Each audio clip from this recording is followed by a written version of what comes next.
Hi, my name is Christina and I am your librarian here at Christina's Bookshelf. And today I am bringing you Fangs and Catnip by Julia Talbot. This is book number 1 in the Dead and Breakfast series, which I love the name. So it's paranormal, obviously, and it's fantastic. Tanner and Fallon own this Dead and Breakfast, which is kind of a B&B. Fallon is a vampire and he is a silent partner. He doesn't really do much of anything except for help with some hiring, push out some money, things of this nature. He is a well-known author, so he kind of is a hermit and just stays in his tower and writes these magnificent books. Tanner needs some help. Bears hibernates. He wants to sleep so bad. So they put out a help wanted ad. They're like, let's get somebody in here. Connor is one of the best characters in the world.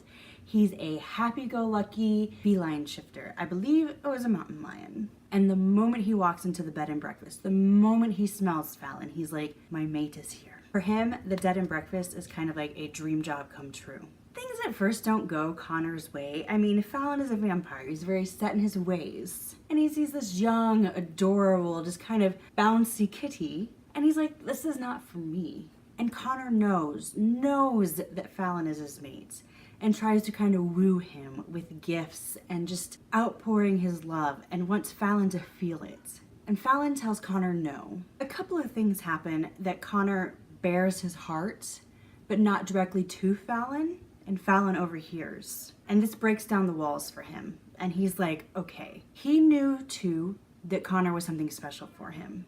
But it's a vampire and a mountain lion. Like, this isn't usual. This isn't how things are supposed to work to Fallon. Like, he's been around for a while. This is odd. So then they kind of start seeing each other and they kind of start having some crazy sexy times. But along the way, there's like wires that get miscrossed somewhere in this whole process that they're not understanding. And things happen that aren't good. So they call in a specialist to try to help figure out the situation. Why is this happening? And the person they call in is really interesting. Like, I still can't put my finger on who this person is, but I liked him. So really what Julia's brought us is this crazy life of all these different shifters, and I loved it. She brings in the animal quality to the human. I mean, how Connor acts in his feline ways, and Tanner who's a bear, and we have a guest who's a werewolf, and there's a gargon and a gargoyle. They're all just fantastic characters. I just love how she brings their personalities to life. So the gist of the story really is that there's this bed and breakfast, aka the Dead and Breakfast, number 1, which means we're gonna get a number 2. And I'm really excited to see if it's gonna be Tanner's story, because he deserves one, the grouchy little bear. Well, he's not little, but you know. And then you have Fallon and Connor is immediately like, this is my mate. And Fallon knows it, but he's like, no thank you, I'm good. I'm just gonna stay in my tower, write my books, be alone. And it takes some persuasion and some overhearing of conversations for Fallon to break down and say, okay, I'm gonna give this a go. But the mating process was really messed up. They really had no idea what they were doing, and they kind of needed some help. And along the way, things get said that shouldn't, actions speak louder than words. In this instance, it really takes a village. A small village of these bed and breakfast people to come together and help Fallon get Connor. Help these two come together, secure their mating bond, and so they can live happily ever after. It's fun, it's low angst. I do think part of the story rambled on a little bit, like we could have gone without it. I understand why it was there. I felt like part of it was too extended with certain parts of the story. Other than that though, I thought, like I said, Julia does this wonderful job of bringing the animal characteristics to the people and making them seem more real and lively and who they are as the shifter.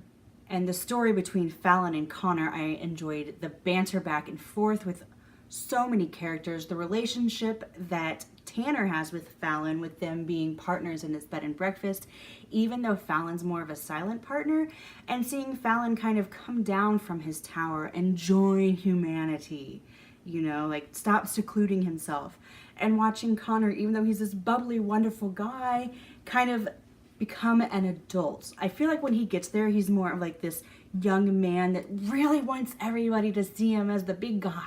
And at the end of the story, he's proven that's who he is, the big guy. So I loved it. My major complaint is that I think there were a couple points in the book that they could have been chopped out that were unnecessary, because I understand the point they were trying to make, but I think the point was already made by then. I am giving Fangs and Catnip by Julia Talbot 4 stars. Loved it, loved it, loved it. And I cannot wait for the Dead and Breakfast number 2. So what I am going to do for you is down below, I'm going to leave the Dream Spinner and Amazon link so you can click it and be on your way to reading some fun, fluffy, low angst paranormal. If you're in between like heavy stories, or you just want something fun for the weekend, the weather's nice, you want to get a tan, however you want to do this, pick it up, read it, and enjoy something fun. If you've enjoyed this review, I'm going to ask that you help me with that YouTube algorithm and give me a like. Leave me a comment. I love to interact with all of you guys, and go ahead and hit that subscribe button. I'm almost, I think, fully ready to come back from surgery, but I don't know yet. And that's the magic of the subscribe button, is that you will get a notification when I have something new for you. Also, down below, I'm going to leave stalker links aplenty. So go, click, investigate, enjoy. If you have a book or an arc you'd like me to read, or some light editing proofreading you would like done, you request via website. Fangs and Catnip, Dead and Breakfast number 1 by Julia Talbot, published by Dream Spinner Press, 4 stars. Bye. Hi, my name is Christina, and I am your librarian here at Christina's Bookshelf. And today I am bringing you Wolf Manny by Julia Talbot and Dream Spinner Press. This is my first book that I read by Julia. I know, I'm really behind. And the whole concept of, you have the whole shifter, and he's a nanny. I thought that was really interesting, and so I wanted to kind of like delve into it and see how it went. We have Kenneth,